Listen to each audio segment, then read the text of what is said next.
The origins of the Fed can be traced back to the Revolutionary War. Fundamental to Americans' movement toward independence was escaping the tyranny of autocratic rule, so it's easy to understand why imposing a central bank had its difficulties. Americans didn't like the idea of centralized power and had a general distrust of big moneyed interests. The first attempt to adopt a central bank, called the First Bank of the United States, failed in 1811. A second attempt to adopt a central banking system, cleverly named the Second Bank of the United States, was vetoed by Andrew Jackson 25 years later in 1836. Considering the adoption of a central bank seemed very unlikely, until a string of bank runs sparked a harsh reality bankers needed to reconcile with. Mishkin describes the scenario best when he says, quote, "The termination of the Second Bank of the United States in 1836 created a severe problem for the American financial markets because there was no lender of last resort who could provide reserves to the banking system to avert a banking panic. In the late 19th and early 20th century, nationwide bank panics had become a regular occurrence, happening in 1873, 84, 93, and 1907. The 1907 panic resulted in such widespread bank failures and substantial losses to depositors that the American public was finally convinced that a central bank was needed to prevent future panics." The Federal Reserve Act of 1913 was essentially a compromise between public and private sector concerns.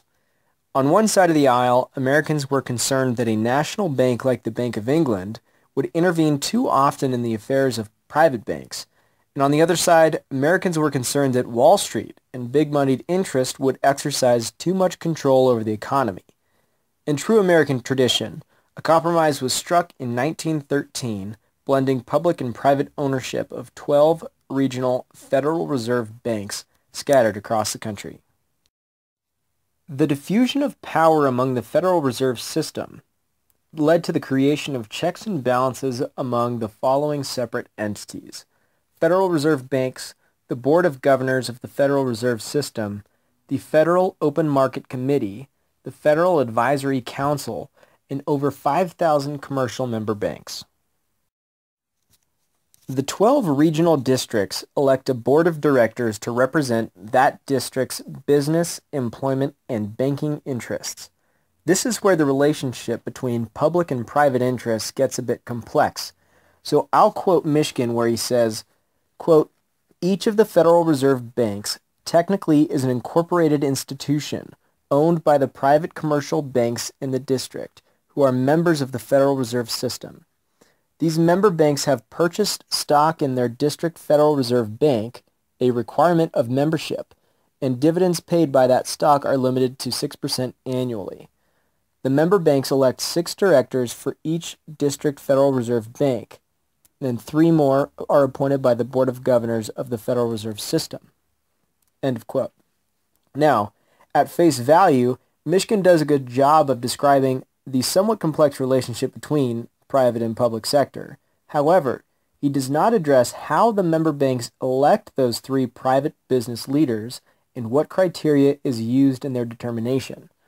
What seems like a harmonious blending relationship between businesses, bankers, and economists easily leaves the door open for bankers to cherry-pick which businessmen to elect and represent their interests, not the interests of the general public. This map details the 12 different districts that make up the Federal Reserve System. It's interesting to note that the 3 largest Federal Reserve banks, in terms of assets, are those of New York, Chicago, and San Francisco. Combined, they hold over 50% of the assets of the Federal Reserve. In addition to conducting monetary policy, the Federal Reserve has other functions as well.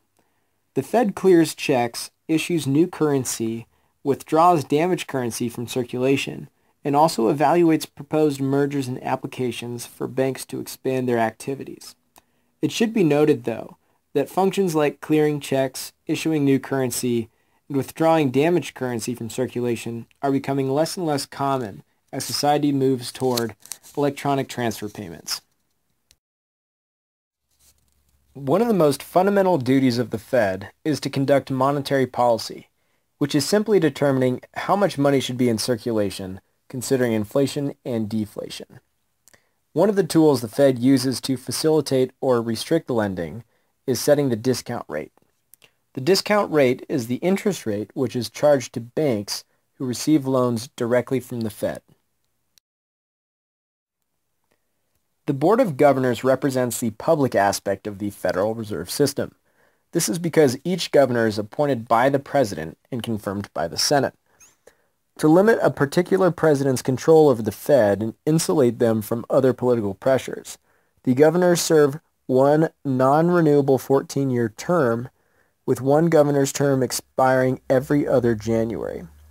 The governors are required to come from different Federal Reserve districts in order to prevent one region of the country's interest from being overrepresented.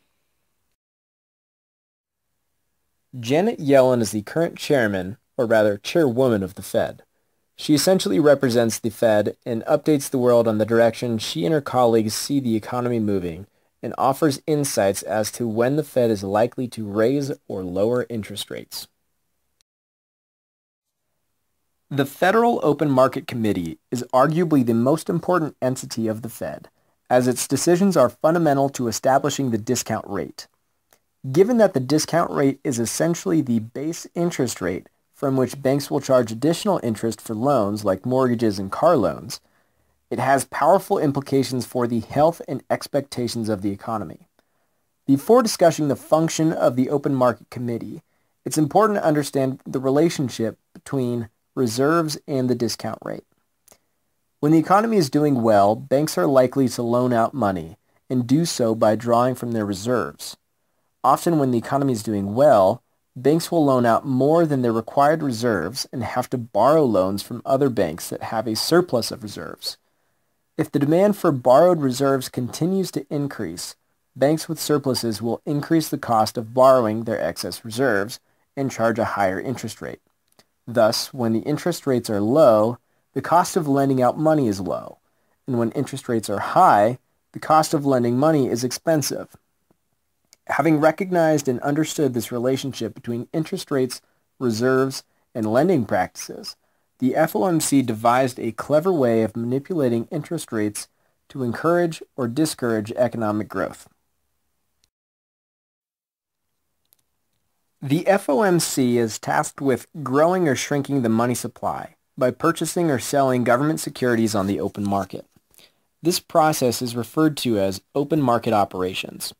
Open market operations have become the primary tool the Fed uses to grow or shrink the money supply, influence interest rates, and help the government cover the cost of its expenditures. Although the term open market operations seems technical and somewhat bound by the private marketplace, it's really just a more politically correct way of saying printing money. There are two ways the FOMC perform open market operations. Either they monetize the debt by purchasing government securities directly from the Treasury in the primary market, or they execute quantitative easing, or the purchase of government securities and other financial assets on the secondary market from banks to directly increase reserves and raise asset prices. In response to the financial crisis, the Fed executed 3 rounds of quantitative easing to bail out the banks and avoid the collapse of our financial system. The first round of QE was to save finance as we know it and purchase all of the toxic mortgage-backed securities Wall Street was gambling with. The second round of QE was to accelerate the economic recovery, and a third round of QE came in 2012. For QE3, the Fed spent $85 billion a month on a bond purchasing program. The Federal Reserve refers to this program as a stimulus program, but seeing as the program would continue through October of 2014, economists would refer to this as the bond bubble. As a side note, a critical effect of purchasing trillions of dollars of financial assets is a substantial increase in asset prices. When one considers who owns financial assets in the U.S., it becomes disheartening to learn that the entities largely responsible for the financial crisis of 2008, became the greatest beneficiaries of the Federal Reserve's policies. While it's not fair to place the responsibility of the wealth gap upon the shoulders of the president, it is ironic to point out that for a president whose goal was to close the wealth gap in this country, the policies of the Fed during his presidency have significantly benefited the one percenters and effectively widened the wealth gap to a much greater proportion. A distinguishing characteristic of the Fed is its independence from Congress and the president. Well, at least in theory. The Fed was gifted with autonomy for the purpose of making difficult monetary policy decisions quickly and effectively without influence from political pressures in Washington. It is often the case with monetary policy that necessary long-term policies have a negative impact on economic conditions in the short run. Thus, the health of the economy would reflect poorly on whoever was in office at the time. For this reason, the Fed was granted autonomy to make difficult policy decisions without political pressures from Washington. While the Fed in theory ought to operate outside of political pressure, in practice, sometimes it doesn't. The Fed's history can be divided between pre- and post-Volcker. Paul Volcker was the chairman of the Fed and raised interest rates to 20% during his term to control for inflation. Such high interest rates slowed economic growth, much to the chagrin of President Ronald Reagan. Volcker's successor, Alan Greenspan, did precisely the opposite and gave in to peer pressures of Washington. As chairman of the Fed, he watched the inception of the dot-com bubble and did nothing to correct it until after the fact. With Congress constantly at a stalemate, the idea of a governing institution that gets stuff done in a reasonable amount of time sounds very attractive.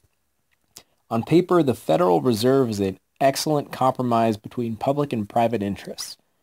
However, the cozy relationships between institutions like Goldman Sachs, J.P. Morgan, Fannie Mae, and Freddie Mac leads many people to question the integrity of the Fed's recent policy decisions.